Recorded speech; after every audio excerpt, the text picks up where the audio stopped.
안녕하세요. 오늘은 믿음의 기초 네 번째인 구원의 확신에 대한 것들을 함께 나누고자 합니다. 구원의 확신에 대한 올바른 이해와 오해는 생각보다 쉽지 않은 것 같습니다. 제가 여러분에게 한번 묻고 싶습니다. 여러분은 구원의 확신이 있으십니까? 미국의 신학자인 R.C. 스프롤이라는 분이 있었습니다. 이분이 그분의 책에서 이런 이야기를 했습니다.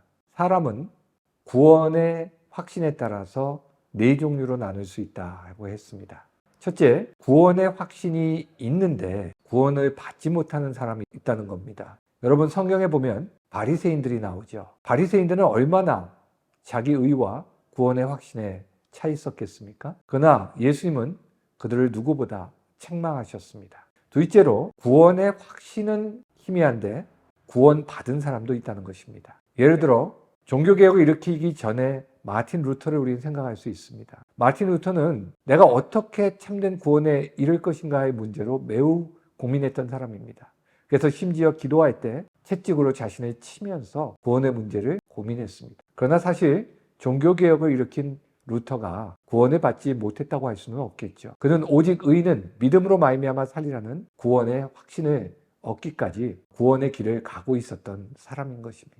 세 번째는요, 구원의 확신도 없고 구원도 받지 못한 사람이라고 했습니다. 이는 불신자에 해당하겠죠. 마지막으로 구원의 확신이 있고 구원 받은 사람이 있습니다. 그런 그리스도인이 가장 이상적이라고 할 수 있겠죠. 그런데요, 중요한 것은 구원의 확신만은 아니라는 것입니다. 다시 말해 우리는 그동안 구원에 있어서 당신은 구원 받았습니까? 라는 그 질문에 대한 확신을 굉장히 중요하게 여기는 신앙생활을 해왔습니다.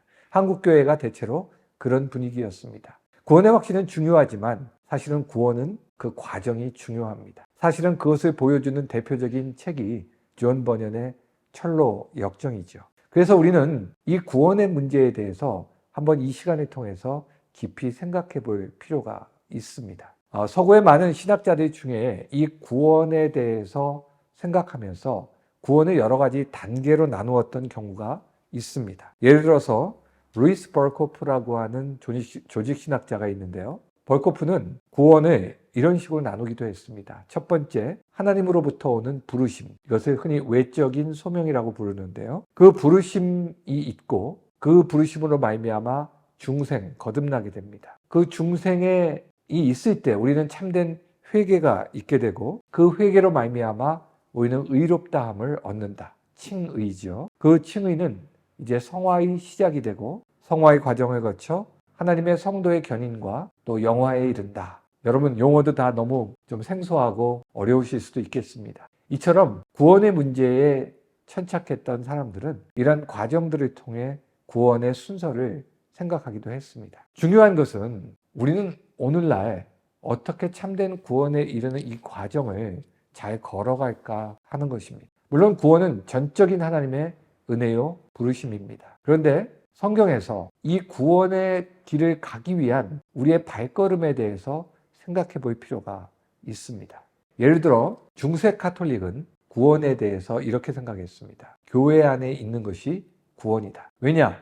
카톨릭에서는 구원을 위한 7가지 성사를 행합니다. 그 첫 번째는 유아 세례입니다. 물론 우리도 행하죠. 그리고 그 사람이 청소년기쯤 되면 자신의 의지로 그 신앙을 받아들이는 이제 입교가 있습니다. 이것을 카톨릭에서는 견진성사라고 부릅니다. 그리고 견진성사 이후에 그는 계속해서 수시로 고해성사를 통해 신부에게 자신의 죄를 고백하고 사함받게 됩니다. 그리고 또한 매주일 미사에서 성찬을 행하는데 이것을 성체성사라고 합니다. 그리고 결혼할 때 혼인성사를 하고 또 마지막에 죽을 때 종부성사라는 것을 합니다. 그러니까 만일 중세 때 태어난 한 사람이 태어나서 자연스럽게 이 모든 과정을 거쳤다면 그 사람은 구원받은 사람이라고 여긴 것입니다. 그런데 여기에 우리가 좀 생각해 볼 점이 생기게 되죠. 어떤 사람이 중세 때 유럽에서 태어났습니다. 자연히 카톨릭 신자가 되었습니다. 그리고 이러한 과정을 다 거치기는 거쳤습니다. 그런데 평생 사기치고 나쁜 일을 하며 살았다고 하죠. 그 사람도 구원받았다라고 말할 수 있을까요? 여기에 카톨릭의 고민이 있었습니다. 그래서 거기에서 바로 연옥이라는 것이 나오게 된 것입니다. 천국도 지옥도 아닌 중간 단계를 상정할 수밖에 없었던 것이죠. 분명히 일생 교회 안에서 이 모든 과정을 거쳤기 때문에 당신은 구원받은 사람이라고 해야 되는데 그의 삶은 도저히 구원에 합당하지 않았기 때문에 연옥으로 가서 그런 사람을 훈련을 받고 천국을 기대해야 되는 상황이 되는 것입니다.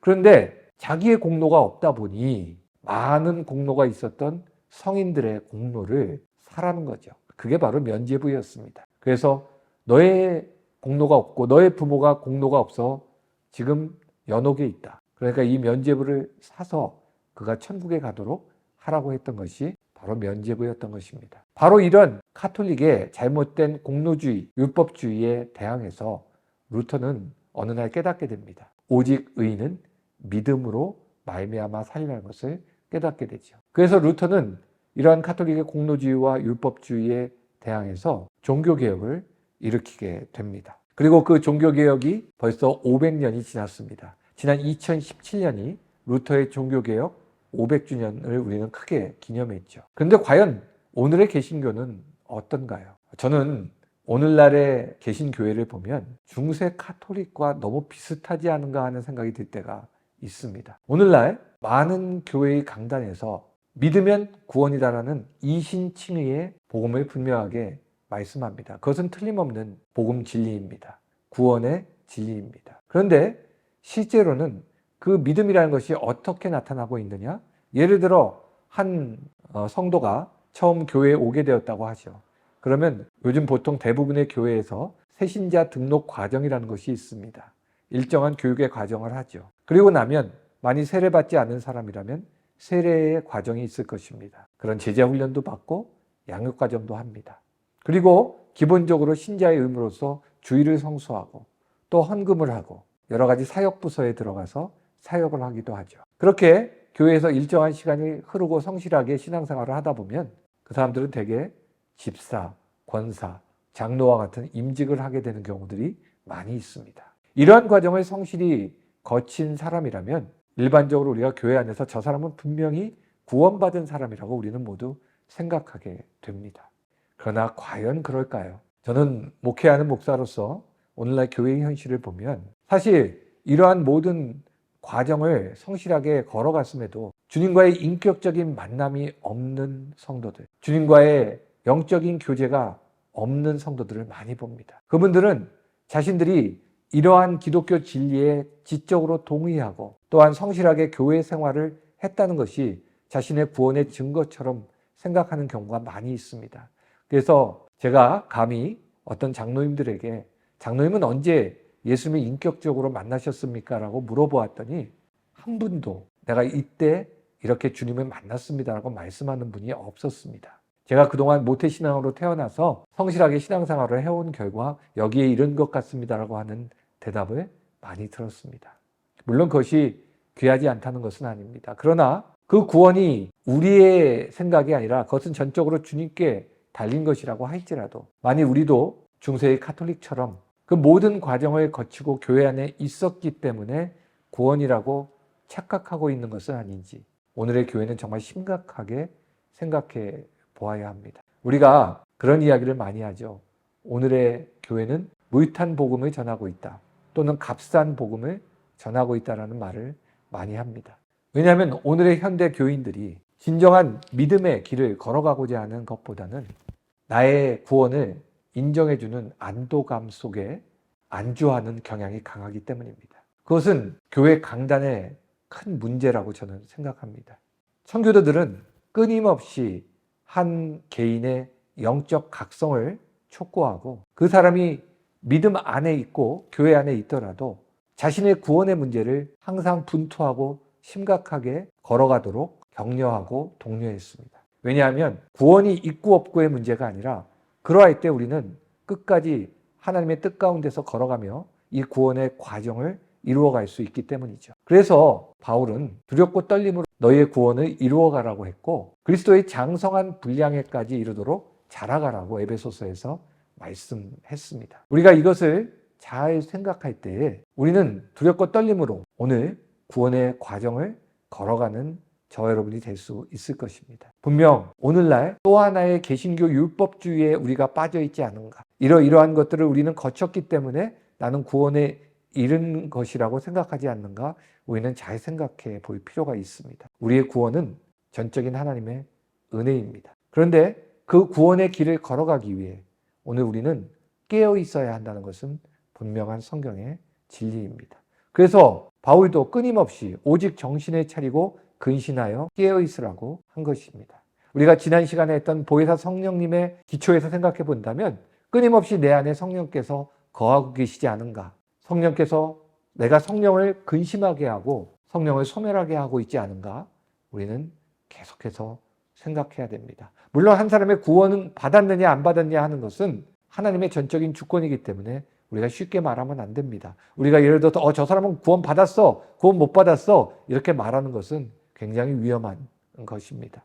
그러나 구원받은 사람일수록 구원의 여정을 위한 진지한 분투의 걸음이 우리에게 더욱 필요하다는 것이죠. 철로역정을 제가 여러분들에게 권하는 이유는 그 철로역정에 구원받은 자의 길을 잘 보여주고 천성을 향한 걸음의 분투를 잘 보여주기 때문입니다. 여러분 교재에 보시면 구원의 확신에 관한 여러 가지 항목들이 있습니다. 그리고 여러분 오늘 예를 들어서 오늘 밤 여러분들이 하나님께 간다면 구원받을 확신이 있느냐라는 이러한 질문들도 있습니다. 이러한 질문은 여러분에게 구원에 대한 중요한 각성을 위해서 하는 질문입니다. 그러나 이런 질문보다 중요한 것은 정말로 오늘 나는 구원을 위한 분투의 발걸음을 걸어가고 있는가. 이것이 바로 오늘 저와 여러분이 생각해야 될 가장 중요한 것이라고 생각합니다. 구원의 확신과 함께 정말 중요한 것은 구원의 여정입니다. 이제 구원의 길에 첫 발걸음을 들여놓은 동반자가 있다면 이러한 구원의 확신과 구원의 여정에 대한 바른 지식을 심어주셔서 그분이 구원의 길을 제대로 걸어갈 수 있는데 도움될 수 있도록 여러분들이 바르게 인도하여 주시기를 바랍니다.